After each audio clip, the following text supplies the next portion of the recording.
Hey, everybody. Welcome to Why Did You Read That? My name's Megan. And I'm Peter. Yeah, and we're your hosts. Yeah, we did a swap 'em up. Yeah, and it didn't go well. I'm sure you can tell. It's okay. Thanks. You know, I'm out of my comfort zone. We have to have some kind of gimmick for each episode because we've done a few gimmicks. So this will be the episode where we swap who introduces the show. Yeah, it's Megan. What is happening? I have to tell you, my partner, is listening to part of the show to clip out an advertisement for it. Uh-huh. And she was like, "Oh, Megan has such a nice, pleasant voice to listen to." Oh, how nice to hear. And she's always complimenting your book recommendation skills. Are you feeling insecure? To me, yeah. I'm like, can't you talk about how great Megan is to somebody who's not on the same podcast as her? Like, who's the other 50%? It makes me feel good, though, so I appreciate it. Well, that's why I wanted to pass it on. I'll have to send her, like, a text or something. Yeah. That's why I wanted to pass it on, because I was like, well, if this is going to hurt my feelings, at least it should make you feel better. Thank you. I appreciate that. You're welcome. Do you have a joke for me? I do have a joke. Okay. I think it's a good one. I enjoy it. Are you ready? Yeah. Okay, You deep breath. have like a raised eyebrow for everyone just listening who can't see. There's some hardcore raised eyebrow action that's making me skeptical of how good this is. It's a good one. All right, I'm ready. Also, it's my one skill is the ability to raise one eyebrow. I'm very proud. Okay, here we go. Why did Adele cross the road? To get to the other side. Very close. Okay. To say hello to the other side. Oh, I was so close. You were very close. A little story about that song. I used to sing that song to my cat. Mm-hmm. And then heard a song playing on the radio and was like, what is this song? And my partner was like, that's Hello by Adele. And I was like, no, it's not. And I found out that whatever song I was singing to the cat was definitely not Hello by Adele. I don't know what it was. That's lost to time. Well, she has another song. Maybe it was another Adele song? Probably not. No? Okay. I think what I thought I was singing had nothing to do with what I was singing. And I was like, oh, all right. Does this mean that you're officially old? I guess so. Yeah, I'm not in touch with the kids. Yeah, the youth. I don't know any like Billie Eilish songs. And I keep meaning to like find, okay, what's the most popular song? Let's see what this is. Yeah. But I could not identify that. Well, I have a confession for you. I do know of some Billie Eilish songs, but only because I heard them in an a cappella medley. So I don't think that actually does me any favors. That doesn't do you any favors and makes me think, okay, maybe my example of Billie Eilish is not contemporary either. I'd like to think that it is, but I wouldn't take my word for it. I have to say, like, the most noticeable thing about aging in terms of music fandom for me has usually been, I'll be on Twitter, and it's usually a hip-hop artist who has an odd name, dies, and I have no idea who this person is. That's how I find out about most of the contemporary hip-hop artists that I find out about, which is kind of unfortunate. But also I'm like, there must be a way to discover these folks before they're dead. While they're alive. Yeah, while they're like making music and stuff. Because people seem to know who they are. Yeah. But I'm not sure how. I know who Lizzo is and Cardi B. I do know who they are. Yeah. Yep. I know like the super famous ones. Here's how the ones I know. I know the artists who penetrate far enough into the culture that some people seem to have a problem with them. That's usually how I find out. And then I get excited to go listen to whatever they've made that's got people so enraged. And I'm usually disappointed, not because it's a bad song, but because I'm like, this is what made them so angry? Yeah, this seems to really have altered the course of this person's life in a negative way. And now I'm listening to it and thinking, Yeah. I don't think this is going to ruin my day. But whatever. Anyway, I don't think we're a music podcast. Thank goodness. It would be an hour of us going, is BTS a thing? What is that, BTO? What? Yeah, thank goodness we're not a music show. I don't think we'd do well. All right. We are a book show. Yes, and I started last week, and I think I started the week before, so I think you should start. Okay. So just in case you happen to be listening to us for the first time, I don't know why you would pick up here first, but maybe you did. Yeah. The world's a mysterious place. The way this works is I will go through, I've picked out 4 possible titles to talk about, and Megan will pick 2 of those that she is interested in hearing about for And whatever vice versa. reason. Yeah, and then she'll do the same thing. Yep. All right, so here's my 4 titles. One of my titles this time is a children's picture book. Oh, I have a middle grade graphic novel, so we're mixing it up. Oh, see? It's called The Skydiving Beavers by Susan Wood. It's based on a true story of a bunch of beavers that they threw out of an airplane. Oh, okay. For I'm intrigued. Mildly environmentally positive reasons. Okay. The next one is called Child Star by Box Brown. Okay. That's a comic book, a graphic novel, if you will. Oh, I will. And it's kind of a fictional story, but it's about a fictionalized version of a Gary Coleman type Child Star. Okay. And then next I've got a book called Draplin Design Company, Pretty Much Everything by Aaron James Draplin. That is a nonfiction, kind of a book about graphic design, but also about this guy's life. And it's a whole mishmash of a lot of different things. Okay. And then the last one, now this is one that I'm a little nervous that maybe I talked about before. Okay. So if I did, I'll tell you. All apologies. As the Nirvana song, the pop you're Nirvana a librarian. song. You couldn't go back and check. I could have. Disappointing. I'm not going to say I couldn't have, but I didn't. Disappointing. It's Batman, the Hero Kuwata Batmanga, Volume 1. Okay, no, you have not chosen this. Excellent. I was pretty sure I hadn't, but not sure. Okay. So this is actually a Batman comic that was created and distributed in Japan quite a while ago. Mm-hmm. And so it's got some of the basics of the Batman character, but then some of it is very different. So those are my 4. All right. Well, I think to no one's surprise, I need to start with the Beavers. Yeah. Okay, so The Skydiving Beavers by Susan Wood. There's one thing I like, which is there's a lot of children's nonfiction books. So when I used to work in the library, at one time I worked in the children's section, and we shelved a lot of the books. And one of my favorite things was sort of children's nonfiction that told an odd story. Yeah. There's one I read. It was called something like The Ridiculous Race or something. Oh, there's an adult book called The Ridiculous Race that I know you've read. Yeah, and this one has a very similar title, but I think I always confuse them. But it was about the first marathon, and it's hilarious because, they did a bunch of things like supposedly no human had run this far before in a race, so they didn't really know it was going to happen. There was a guy, they wouldn't allow any of the participants to consume water during the race. So is this like the first organized marathon? Yes. Okay, because I know that the marathon is named after a runner named Marathon. Yeah, well... So you're not talking about that story? Yeah, in Marathon. Oh, okay. You know what? Fine, just show me that. I know one thing about, I read this children's book, so I know. So, yeah, they didn't let them consume any water, and it's a 26.2 mile race. Uh-huh. No water. They did let them consume something. So one person's coach was driving along next to him in a car and was feeding him strychnine mixed with raw egg. That seems like a terrible idea. It was a horrible idea. Shockingly, he didn't feel very good. Yeah, isn't strychnine poison? It is rat poison, yeah. Okay. That's the common use of it. Yeah.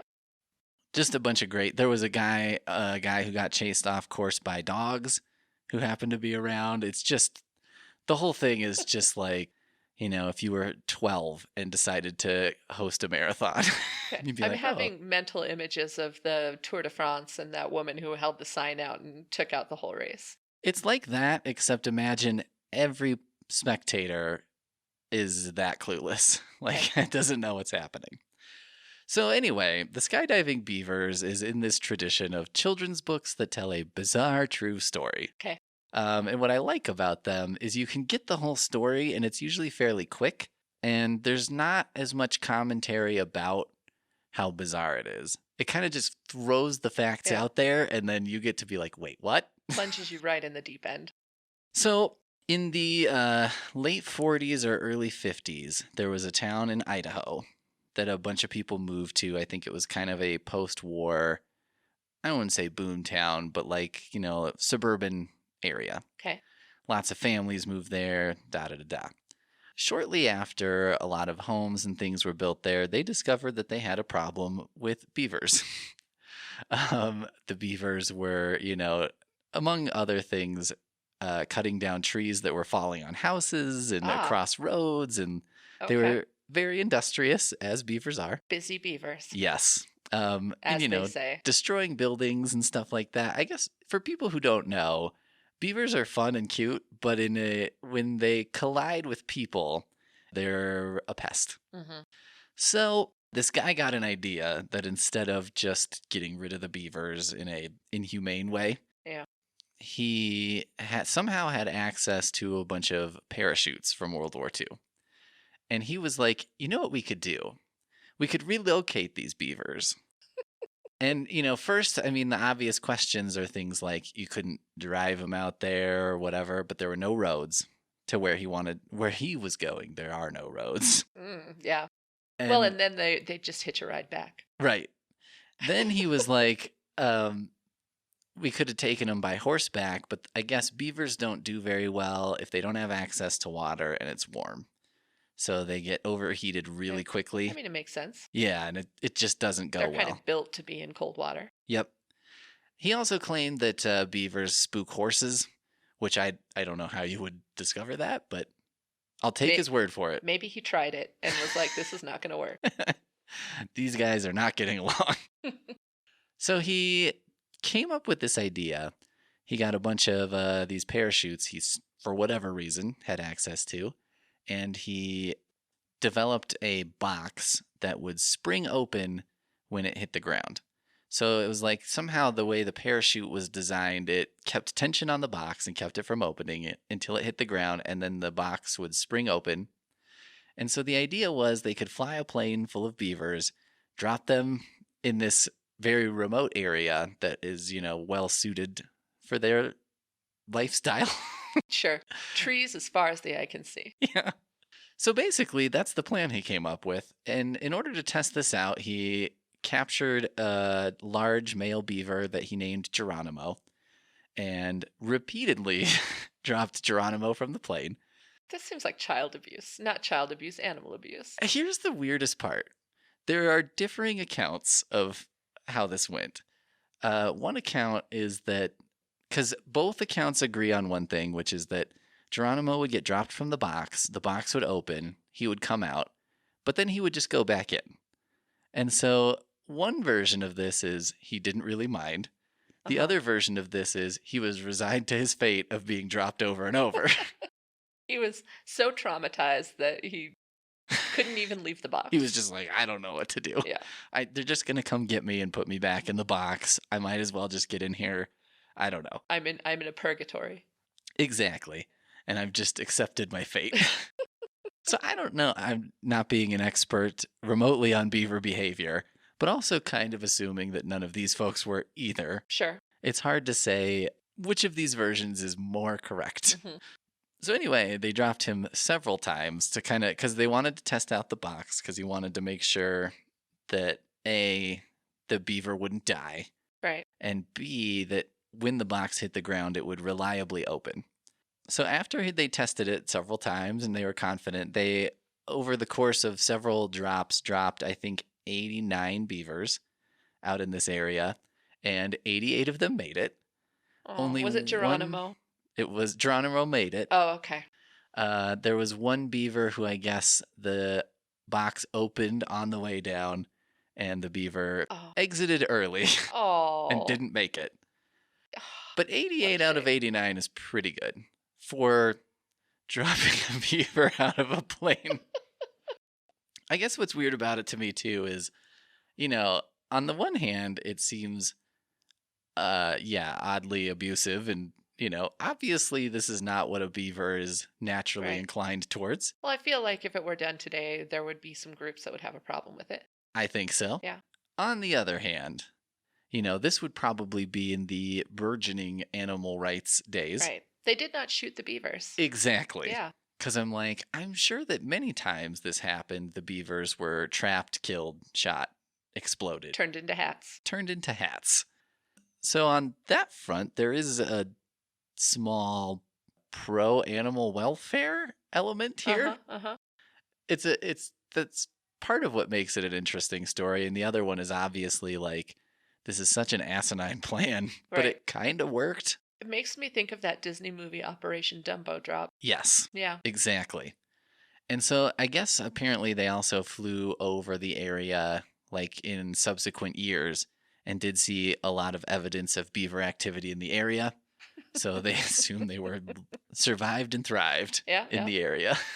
I mean, if you're finding beaver dams, that does suggest that there are beavers. So I guess I just kind of told the whole story of this book, which is sort of unfortunate. Well, but I assume there are illustrations. There are illustrations. There's a lot more detail. A lot of these kids' books, too, have a back page that tells the full story in long, boring text. Right. So that when you're the adult reading it to a child, you can be like, wait, what? And then read the full story. Mm-hmm. I'm not sure if this children's book specified that one of the beavers didn't make it. That might have been in some of my own research. But yeah, The Skydiving Beavers by Susan Wood. All right. I highly recommend it. It's on Hoopla, too. Is that how you stumbled? I was going to ask you how you found it. I heard the story somewhere and then saw there was a children's book about it. Huh. And so was like, all right, I got to see what this is all about. Interesting. Get the full story, which it gives the full story.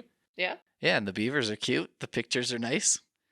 But yeah, it's like one of those little quirky stories of American history that you're just like, why didn't we learn about this in history class? Yeah. This is way more interesting than... Well, and just scatter those throughout and kids will stay engaged because every once in a while there'll be something weird. Yeah, I mean, how interested in 6th grade was I in the Teapot Dome scandal? Yeah. Not really. I mean... Well, you thought you were because you heard Teapot Dome scandal and then you realized it was just politics. Yeah. And I was like, oh, this is like a government thing. Scandal got me excited. And then I was like, Teapot. You're like, what happened? Yeah. Yeah, something bizarre must have happened. And then it's like, no, not really. They just, whoever named it came up with a cool name. Yeah. It's like whoever coined Watergate, and now everything is something gate. Yeah. I'm like, oh yeah, they did a good job coming up with a name for, something that wasn't super exciting. Yeah. So anyway, The Skydiving Beavers by Susan Wood. Excellent choice. Thank you. I'm sorry I just told the whole story. You know what? I think it's okay because the book itself isn't such a huge investment of time. No, I guess I spoiled less of a book than I normally would by describing the first 5% of it. Exactly. So percentage-wise, I blew it, but time investment. Yeah. We're good. All right. You want to tell me about your 4? And yes, then I will pick. I had a nonfiction heavy month. Yeah, it looks like it. Yeah. I think they're good, though. So my first book is The Greatest Love Story Ever Told by Megan Mullally and Nick Offerman, who are famous for being in Parks and Recreation and Will and Grace, respectively. Mm-hmm. And, or the other way around. Yeah. I guess Megan Mullally is in Will and Grace. Well, and she was also famously in Parks and Rec as the librarian. And they discussed that. Actually, Nick Offerman has librarian relatives, which I found amusing as well. So I have that one. It's basically them telling the story of how they met and married and about their relationship in general. Then I have a book called Mudlark, In Search of London's Past Along the River Thames by Lara Maiklam. And this is about, there's a class of people in London who, the Thames is a tidal river, so it raises and lowers with the tides. And there are people who go down on the shoreline when it's at low tide, and they find bits and pieces from London's history as far back as Rome in the riverbank. And so it's a memoir by a woman who does this. She's a mudlark. Then I have a middle grade graphic novel called Snapdragon by Kat Leyh. She is one of I think she's an illustrator for the Lumberjanes graphic novel Oh, okay. series. Yeah. So the art style is similar. It is about a young girl whose mom is a single mom, and she lives in a town where there's a woman who lives in the woods by herself and is known as a witch. And she kind of befriends her. And she's a little bit of a social misfit, I guess I would say. The kid? So the kid, yeah. Okay. And the Well, woman yeah. known as the witch, yeah. That old lady who everyone thinks is a witch is Super actually popular. really accepted. Yeah. Yeah. But for people who like Lumberjanes, there's a similar like inclusivity to Snapdragon that hits the same vibe. And finally, I have a book of essays, humorous essays called Bring Your Baggage and Don't Pack Light by Helen Ellis. And it is basically essays about being an older woman. And so, things like having a saggy neck, um, friendships that go back for decades and how those work, that kind of thing. So, some humorous essays about aging. Kind of. Okay. When you say older woman. She is probably slightly older than me. So, let's say late 40s, early 50s. Oh, okay. So, she's not like elderly, but she's getting to that point where, you start to not get... You're feeling it. Yeah. Yeah. You're like, okay. You don't know any of the hip hop artists who are being mentioned on Twitter. You are not old, but you could no longer be called young. Okay, that's fair. Yeah. I'm very tempted by several of these. They're pretty... I mean, if I say so myself, they're pretty interesting. I think I want to hear about Mudlark, though, first. Cool. So I have to admit, I'm not finished with Mudlark yet. I'm in the process of reading it. But it's something that I'm fascinated by. I spent some time in London. I did a summer of study in London when I was in grad school and saw a bunch of cool library stuff. And I stayed just like a block from the Thames. So I spent a lot of time on the south bank of the Thames, and I consider it kind of, I think of it fondly, and I think of it as kind of like, a home away from home. I really liked the river.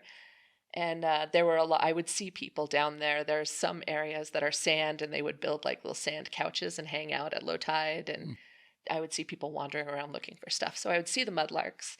And when I saw that this book existed, I really wanted to read it. So it's a lot of memoir. She talks a lot about her childhood, and she grew up in the country next to a river. And when she moved to London, she found that being around the Thames kind of anchored her to nature in the city. So she kind of got the best of both worlds because she really considers herself a city person, but also, grew up in nature. So she was missing that. So that's what the Thames gives her. And she realized that, that with the river being tidal, that you can get down there and that people find things. And she got into it. So she has tide tables that she carries around so she knows when low tide will be at different places, because it's not like the river hits low tide at the same time. The Thames is huge. So you have the tide head, which is way far west inland, and that is, I forget the name. It's like Teddington, something like that. And that is the last possible place where the tide lowers. After that, the Thames is just kind of a normal river. And then it goes all the way down, and each chapter, it starts from the west and it continues down until the exit waters of the Thames. And she talks about, going there and what she finds and the history of London and the stuff that she finds. So just a couple of examples of some of the things that she finds. She was at the headland, the headwaters of the Thames, where the last moment where there's the tide, and it doesn't usually get down to where you can see the riverbank because they have locks there for boats to control, that there will always be water, but they get cleaned once a year. So while that's happening, you can get to the riverbank or to the river bottom. And so she went out there and she found some like broken bottlenecks, and some bottle toppers, including one that was made out of some weird kind of vulcanite or something like that material, and it had swastikas on it. Whoa. Yeah, so she was very interested because she was pretty sure that the Nazis had never been in this area during World War II. So she took it and did some research and discovered that it was from a brewing company from pre-World War II, like the early 1900s. Oh. And they were using the Hindu version of the swastika, which is a symbol of like abundance or something like that. Mm-hmm. And then after the Nazis came to power, they ended up scraping it off of all of their bottle tops. So she actually has a really unusual specimen. Some poor person in the factory, they're like, guess Yep. what your job is? We can't just throw these away. Here's a file. And there's this really cool story about a typesetter on Fleet Street. That was where a lot of publishing happened in London. And he had a partnership with somebody who designed a typeface, and they were obsessed with developing like the most beautiful book, like the perfect beautiful book. And that included the typeface. And they had a falling out, and he was supposed to leave the typeface to his ex-partner when he died, but he didn't want it to fall into the wrong hands and be used for a purpose that, wasn't, making a beautiful book. Sure. So over the course of years, he did like a ton of of lead, like typeface, when they had movable type that you would put in a rack. Mm-hmm. He would take handfuls of it or bagfuls of it and go and drop it in the Thames until it was all in the Thames. And it was the only example of this typeface called Dove. I think it's called Dove type. Mm-hmm. And he dumped it all in the Thames, and it's gone now. So we only have a few examples. But there was a designer who really wanted to create an electronic version of Dove's type, but he couldn't do it from the existing samples because when you press a letter, into soft paper, it looks different. Mm-hmm. So he wanted to do it off of the original typeface, the letters, and he went and he figured out where this guy lived and which bridge he likely threw it off of, and he went at low tide and he started finding a bunch of these Dove's type letters. And he told her that he was pretty sure he'd found everything there was to find. There was nothing left. There had been some it's at Hammersmith, and the IRA used to bomb the bridge there. So there had been some reconstruction, and he was pretty sure that everything was just either in concrete or gone. Yeah. But she wanted to check, and so she went down there, and she found a comma, which is the only known comma in Dove's type, and she found it, and an F, and a couple of spacers and stuff like that. So it's just interesting, all of the things that she finds, Roman beads and Victorian pipe stems. So it's a combination of a memoir of her life and also a history of London, and also just a cool story about the stuff that is still floating in this river. She found somebody's cremated remains once, and ended up in the putting canister, them I back guess? into the river, and thinking about how they probably just got hung up further downriver. What? Why? I can totally imagine someone dumping someone's cremains in the river, but why in the entire canister? Yeah. Like, well, and she picked it up and wasn't sure what it was, and it was rattling, and then she found a little placard on it that had someone's name and dates of birth and death. huh? And was like, oh, Wow. And wasn't sure what to do with it. She was going to leave it there, and then was like, I can't just leave it in this pile of trash. Like Right. it had, washed up with a pile of trash. Right. So Weird. yeah, she That's ended up putting super it back weird. in. Yeah. Interesting. Yeah. I like it. It's like history combined with like micro history, right? Exactly. Because it's like, well, it's the history of London as a whole, but then also the comma of this one font. Yeah, exactly. And there are all these laws about mudlarking. You have to get a license to do it. You can't just go to London and like take stuff off of the shore. I can't just And- show up tomorrow. And, Exactly. You have to get a special license if you want to use a metal detector, and she has strong feelings about the use of digging in metal detectors. She thinks it hurts the shoreline and it shouldn't be allowed. You should just find what floats up. And you have to take anything you find to the Museum of London and have it registered. So has she got into, what do you call that, magnet fishing yet? Do people do that? she hasn't said anything about it. I would be surprised. Yeah. It sounds like she considers walking on the shoreline and looking to be the primary like draw of this activity. Okay. Kind of getting to know the river and looking at things. Yeah. Rather than, trying to find the coolest thing Just mining everything as you quickly can. as possible. Right. Yeah. She has a pretty healthy disdain for people who use the metal detectors because she thinks they dig right through things that don't set off metal detectors. Oh, Shards of pottery, bits like that yeah. then get destroyed. Yeah, that's true. Yeah. Yeah, that's interesting.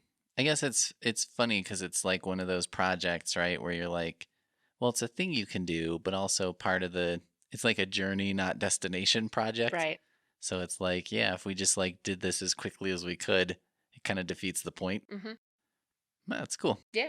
I like it. Yeah, it's an interesting thing. It's an interesting activity, and I'm a fan of London. It's probably my favorite city that I've visited. So, I can envision all of these places, and I've watched mudlarks and thought it would be a cool thing to try.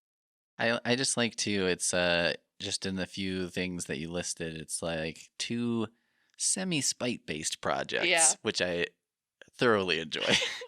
Someone's like, if I can't have this font, nobody can. Yeah. And yeah. then having to file swastikas off of bottles. I can just imagine someone working at this factory who, I'm sure that people had very strong feelings about the Nazis, Mm-hmm. but this person may have had just the tiniest Yeah. extra like disdain for Yep. like little extra spice on it. yeah, just as if I needed one more reason to dislike what they're doing.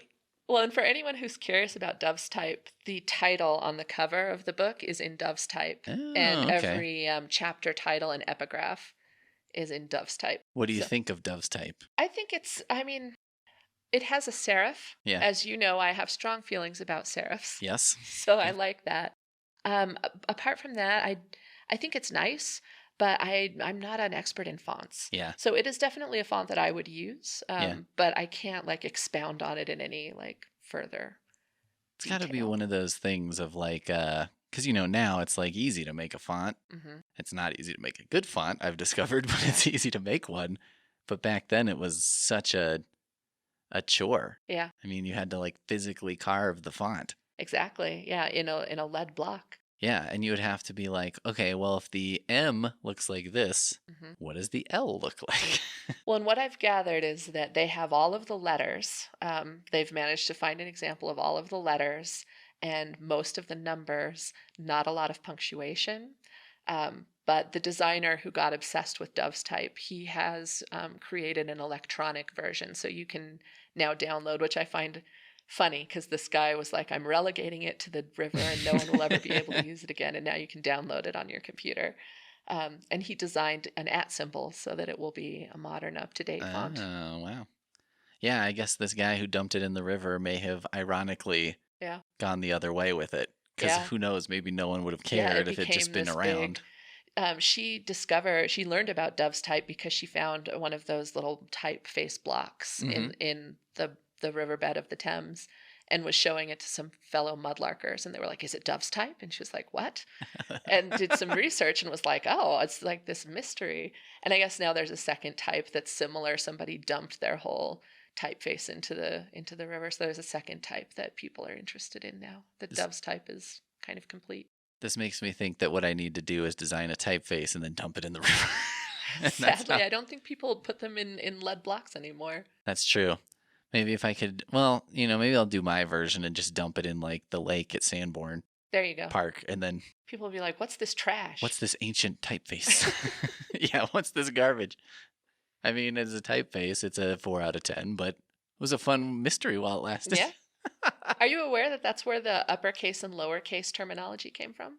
From typeface? From from when they used the movable type. I am, but you could tell our listeners about it because I assume not everyone is a font nerd. Yeah. So basically, you would have these trays of letters, and uppercase letters would go in the uppercase, and lowercase letters or small letters would go in the lowercase. So they were referred to as uppercase and lowercase letters, and it stuck. Yeah. No, I'm glad you have strong opinions about the font. I was like, I think I'm asking the right person about whether or not this is a good font. I may not be super knowledgeable about fonts, but I do have strong feelings about serifs. You do.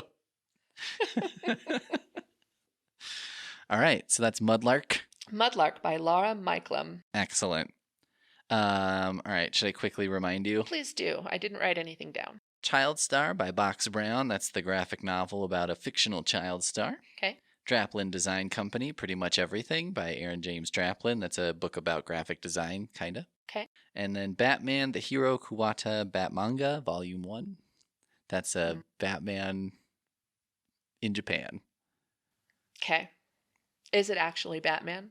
It's Batman, yeah. It's like, I assume this was licensed by DC Comics. I don't actually know if at the time it was like, could you just kind of do Batman? Because, like, what's DC Comics going to do? Right. Or if this was like an official release and they were just like, we can just license this to someone in Japan for a little money and make money by doing nothing. I don't know. Let's talk about the Batman. Okay. So here's what I like about this. Okay, so it reminds me a lot of the Batman 66 TV show because it's the one with Adam Smith? Adam West. Adam West. Yeah. Yep. Not The Economist. No, and not Matt Smith, the Doctor Who. Because it's basically, it'll be like a one issue villain of the week, bizarre plot, and, Batman foils the plot. Okay. But it's also kind of goofy, and it seems to exist in a world that's not quite like our own. Maybe what I'm reading is also like this was in Japan, but it's fairly old. So I don't know how much of this is, if I knew more about Japanese culture and living in Japan, if I would be like, oh, that's normal, or if I'd be like, oh no, this is a comics thing. Right. So, because like, I guess if someone read comics from here and they read Batman comics, they would be like, I'm going to get killed if I go to America. Yeah. Like in 2 seconds, I unless think somebody there are saves me. who watch like Law and Order and they're like, man, yeah. that's a dangerous place. Just like people Murdered cannot all make the it. time. Yeah. It's like, you have no chance. So it's very fun. It's very lighthearted. Okay. And just a little weird. And I wrote down some of the villains who appear in it because I thought that was the best part. There's a guy who somehow gets involved in some sort of science experiment that makes too much skin appear on his face. And so his face kind of looks putty-like, almost like Clayface maybe. Okay. Which causes him to get really upset, and his goal is to destroy all faces that appear in the world. Including there's a bunch of stuff at the museum that he destroys. And then there's a giant sort of Mount Rushmore statue of Batman just out on a mountain. It's like exactly like Mount Rushmore, but it's got Batman's face on it. Okay. And so he tries to blow that up as well. So not just people's faces, but representations of faces. Yeah, more representations of faces than actual faces. Okay. He's got a face grudge. He's mad because it's like, well, what he hates is staring him in the face. So to speak. Yeah. Which was unfortunate because it's like, I guess if you have a thing against faces, boy, that's going to be hard to avoid. Yeah. Not my first choice. There's a rubber ball man who can basically bounce around like a rubber ball. Okay. He's a lot like there's a DC Comics hero called Bouncing Boy who was a rubber ball boy. But I don't know. Do they have beef? As far as I know, they've never met. Okay. I'd be curious to know. They should. Yeah. I think Bouncing Boy also exists in the future, like the year 3000, because he's in the Legion of Superheroes. So maybe by this point, Bouncing Boy is just a lost memory. Yeah, I may be getting too nerdy here, but reversing. There's Get too nerdy? There's a weather magician, so he can do weather-related magic. Okay, sure. And then my favorite, a gorilla who has psychic powers, who dresses up in a full superhero costume with a cape and a mask, even though he's a gorilla. He's a gorilla and does not have an identity that needs to be protected. Right. Well, and also, it's not like there are a bunch of gorilla superheroes running around. Sure, like, all I can tell you is that it was a gorilla in a superhero mask. Which one, I don't know. Right. Yeah, I mean, it doesn't work both ways, because it's not like he needs to hide his identity, because if he's a gorilla, he could just be a gorilla, and who's going to know? Like, oh my gosh, that's the one I saw at the Omaha Zoo. Right. Just run into a local zoo, sit down, and what are they going to do? Be like, that's the one? Yeah. And it doesn't work because it's like, well, it's not like he can take off his mask and just hide Right. in public. He can't just sit at a cafe without his mask on. And then Right. it's like, you're still a gorilla. Curses, he escaped us again.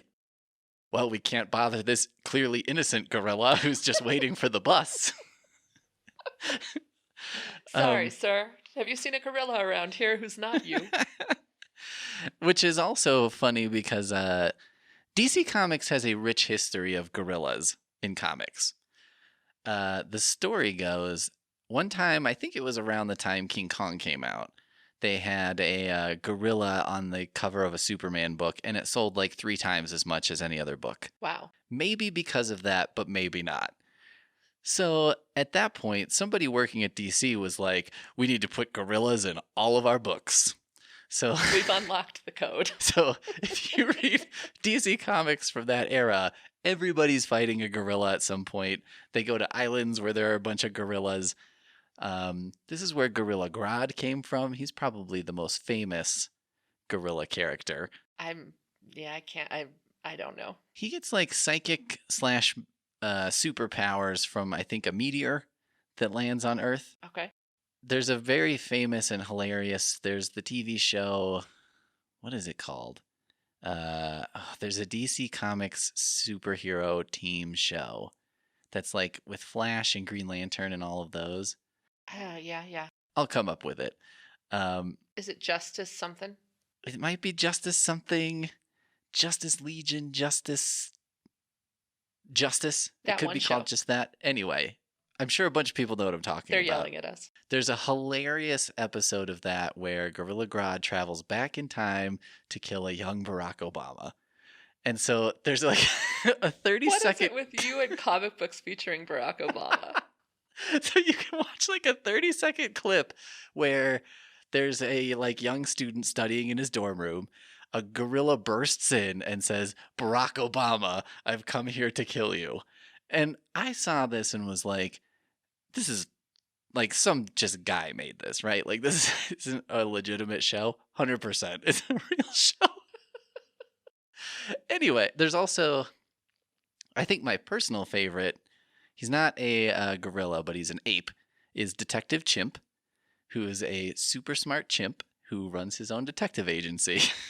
As of course, naturally. And he dresses like Sherlock Holmes with like a deer stalker hat. Well, I mean, if you are a detective of any seriousness, you got to have a deer stalker, and preferably one of those big bull pipes.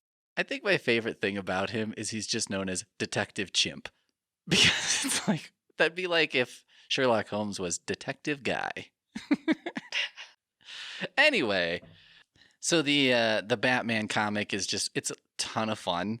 It's goofy. But if you like that Batman 66 feel, like if you're just like, I don't know, it's just weird to watch like Batman defeat Mr. Freeze through the power of dance.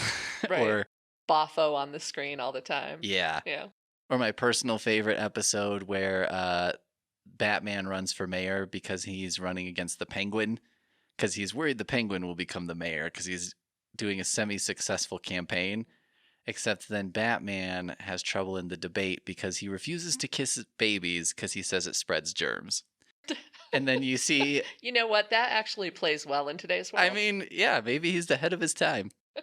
But like, probably the funniest thing in the entire episode is the Penguin, which I think is Burgess Meredith from the Rocky movies. Of course.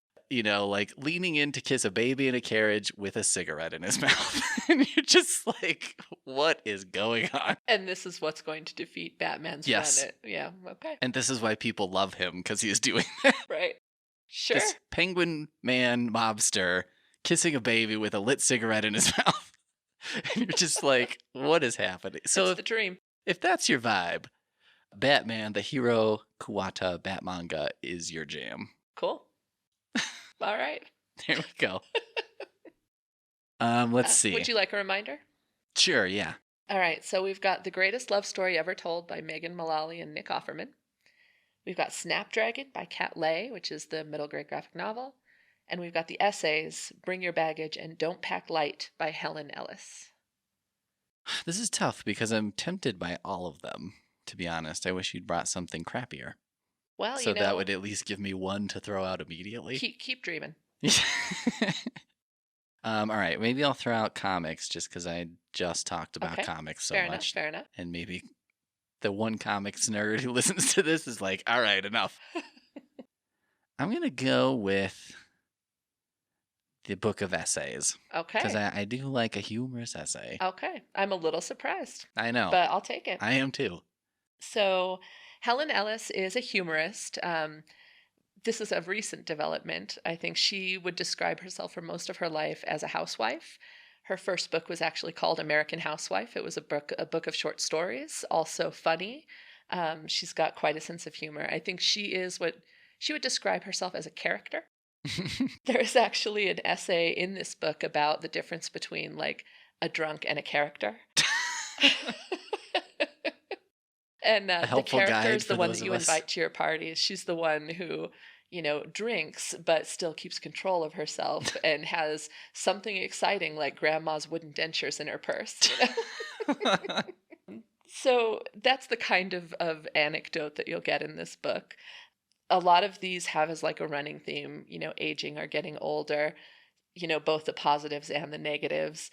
She talks about getting cow bile injected into your neck when you're, approaching 50 so that it'll dissolve all the fat and you'll have a nice looking neck. Does that work? Apparently. She's had it done and is quite satisfied. Wow. I don't know is that Botox? I know that, or no, that's botulism. Yeah. Okay. She does talk about also like a sketchy apartment in New York City that some woman who has had so much plastic surgery that she looks like a cat injected her friend with Botox in like her personal apartment. So, wow. But it cost a lot less than going to an actual plastic surgeon. Sometimes you get what you pay for. It's true. I'm not sure I would have taken that deal myself, but you get the essay. It's a gamble. Yeah, it's an all-in gamble, but it's a gamble. It is a gamble, and yeah, I think the friend was fine. So good. Yeah, happy ending there. When you say so much plastic surgery that she looks like a cat, was that the intent, or is that just? I don't think so. Do you know there's this woman who is on the internet and she has like feline features and she doesn't look human anymore? No. You can Google it. Okay. So I think it's that kind of situation. Gotcha. Where, once you get started, you just keep going and eventually you just look weird. Yeah. Yeah. And it was one of those situations. All right. I think. She talks about, there's a great essay about her parents' last garage sale. Because they're going to move in with her younger sister, and they've had this 4-bedroom house, that they no longer need and don't have space for the stuff anymore. So she talks about growing up and the art of the haggle, and her father is, a master haggler and taught her. Her mom haggles with herself and basically lists the items at the lowest possible price that she'll take, and then gets offended when people try to haggle with her. Because she's already pre-haggled it down. Pre-haggled. And all of the stuff that's in there, the weird stuff that, a family gathers over the course of a life. So lots of books on playing poker. Interesting fact about Helen Ellis, she has played pro poker. On the world poker circuit in Atlantic City. And she writes a fun essay about showing up at the poker table with all your like stereotypical poker players with their sunglasses and hoodies. Yeah. And like it seems like they haven't seen sunlight or a shower in 5 days. Yeah. And she comes in with like her swishy Chanel skirt and a little pearl bracelet and a bag, with peppermints in it. And she sits down and, she came in 11th out of 700 in a tournament. So like she's actually really good at it, and but she doesn't fit the stereotype at all. So she writes about that. She's like a wacky friend. She's like one of your weirdest friends who has all the best stories, and she kind of collects people like that as her friends. Mm-hmm. So she likes people who have weird jobs so that they can tell her about the weird stuff that they've seen doing their job, like the contractor who got called in because a family had a new floor installed and somebody sealed the cat in, and they could hear the cat meowing, and so they had to open up the new floor to get the cat out. Cat was fine, but I've seen periodic videos of this online where Yeah. they're like redoing a bathroom or something, Yeah. and then they have to cut a hole in the wall to get the cat out. Yep. Yep. And the cat is usually fine. Yep. And you're like, thanks, that just cost me A $5,000. lot of money. Yeah. You have no idea Yeah. what a pain you are. Yep. So yeah, it's a short book. It's like, I think it's under 200 pages. Yeah, it looks pretty slim Yeah, there. it's pretty slim and light and funny. I have read all of Helen Ellis's books at this point. She wrote the short stories, American Housewife. Those are a little off kilter. So if you like a bit of an odd sense of humor, those short stories will work for you. She also wrote a book called Southern Lady Code, which is about she grew up in the South, and so she writes about the way things work in the South and Southern code, how to be polite and how to deal with people who aren't polite according to your standards. Things like the Southern saying "bless her heart." Oh, You know, yeah. she goes into that. Yeah, I'm familiar with that one. And now this new book of essays, which is actually brand new. I think it just came out this month. Okay. And she's just enjoyable. She's not that much older than me, so I find that we have a lot of similar cultural references, even though I'm not Southern. Mm-hmm. And we have a similar kind of, not a dark, but a little bit of a sharp sense of humor, shall we say. That's a good way to put it. Yeah. That's a good euphemism. That sounds great. It's pretty great. I like her voice. And it's not a huge investment in time, which is nice. Yeah. And since they're essays, some of them are like 5 pages, so you can literally okay. sit down and read them super quickly and Nice. move on to something else. I like that. Like you're taking a lunch break or something, and Exactly. it's like, I can start this and finish it. Exactly. Nice. Yeah.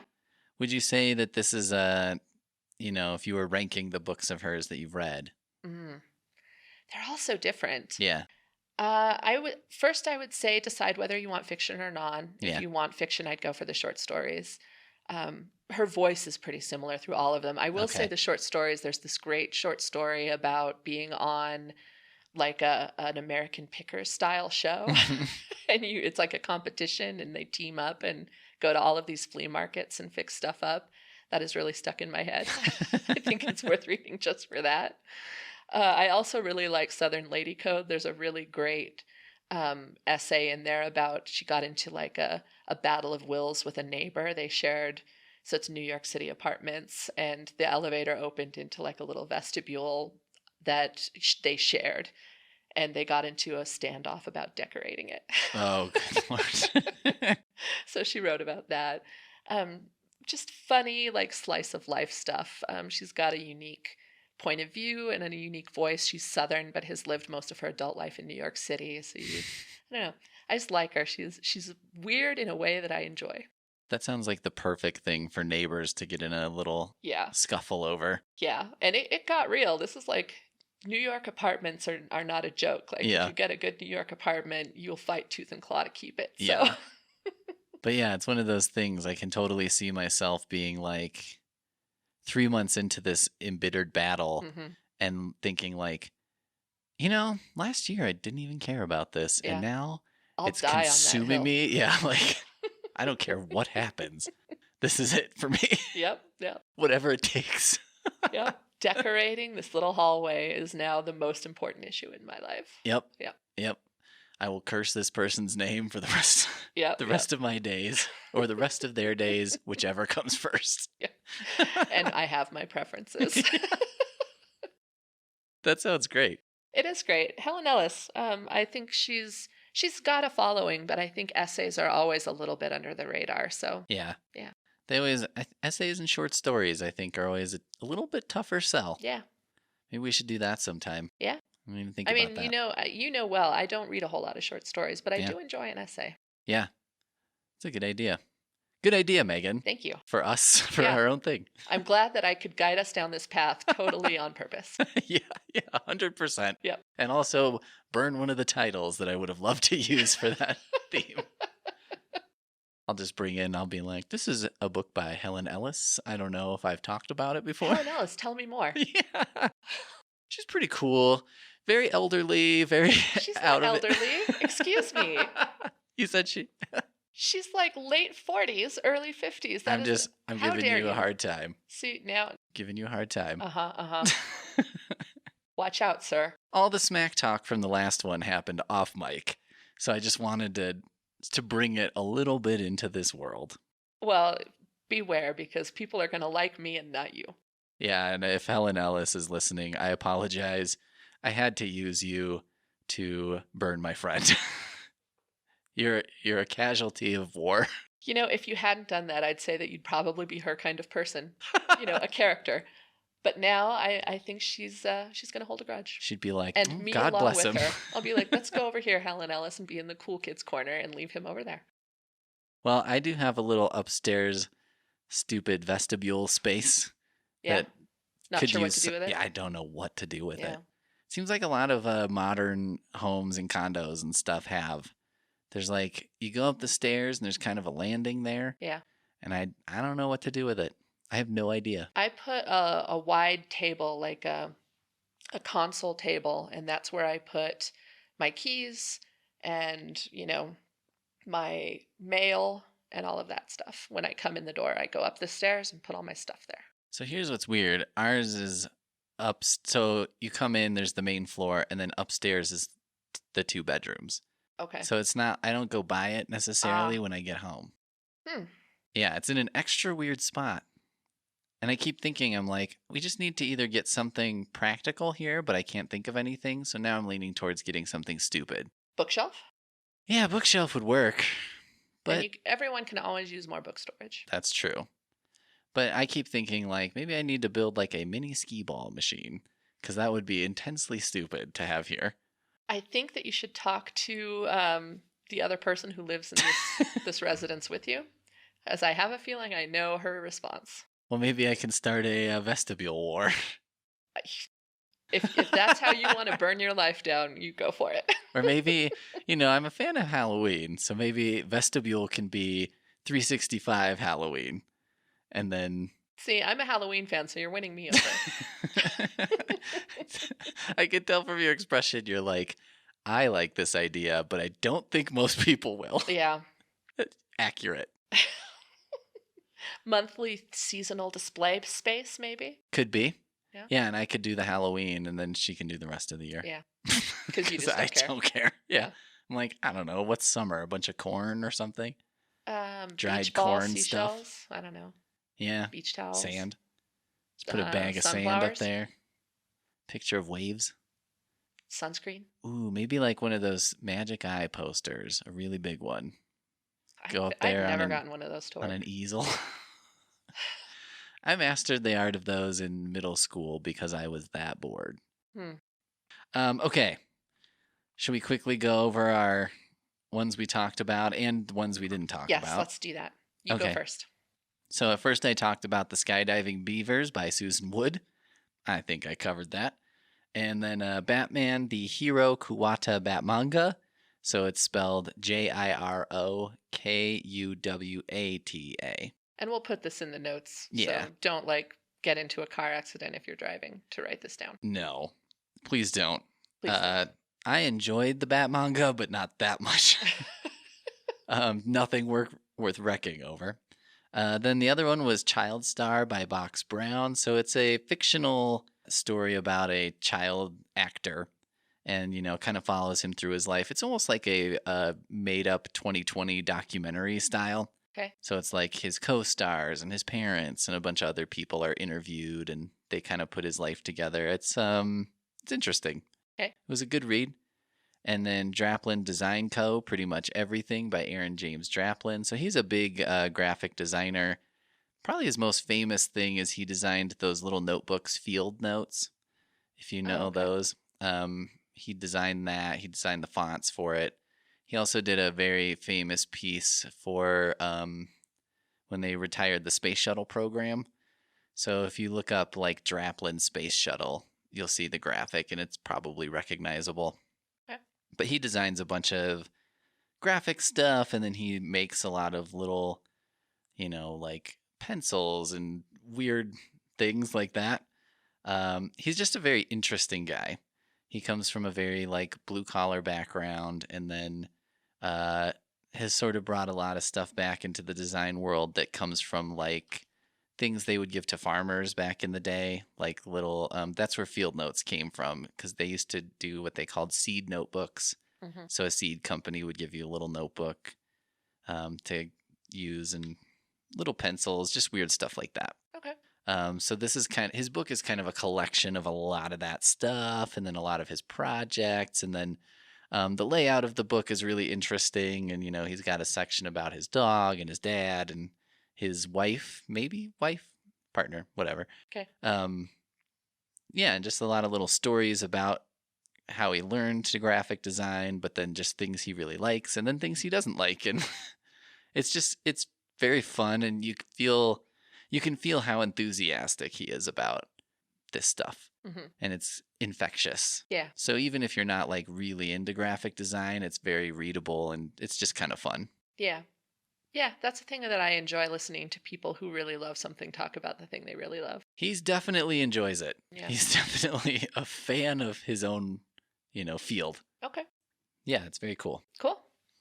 All right. So I talked about Mudlark, In Search of London's Past Along the River Thames by Lara Maiklam, and we discussed that.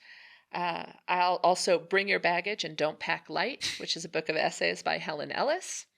Then the ones we didn't discuss, The Greatest Love Story Ever Told by Megan Mullally and Nick Offerman. I want to put a special pitch out for this. I think it would be amazing in audio. The whole thing is written basically like a transcript of them talking to each other. So I think it would really be great in audio, because they're both super funny people, and they know each other very well, so they play off of each other really well. So I think it would be hysterical in audio. Then Snapdragon by Kat Leyh, that's Leyh. And this is a middle grade graphic novel. She's an illustrator for the very popular Lumberjanes series of graphic novels. And this has a similar vibe. It's about young people who are kind of figuring out where they belong in the world, misfits. It's very inclusive, so people who are looking for racially and like sexual orientation inclusivity, you'll find that here. It's a bit quirky, but heartwarming and fun to read. I quite enjoyed it. Nice. And those were my 4. Excellent. Yeah, we did it. We did it. Next time.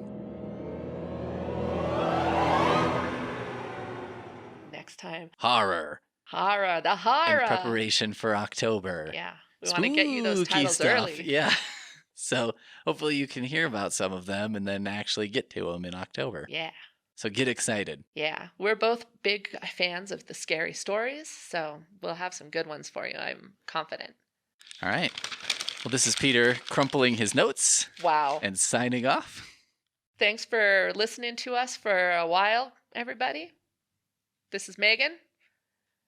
And that's Peter. He's being quiet now. I crumpled my notes. I had a goodbye on there, but now I can't read it.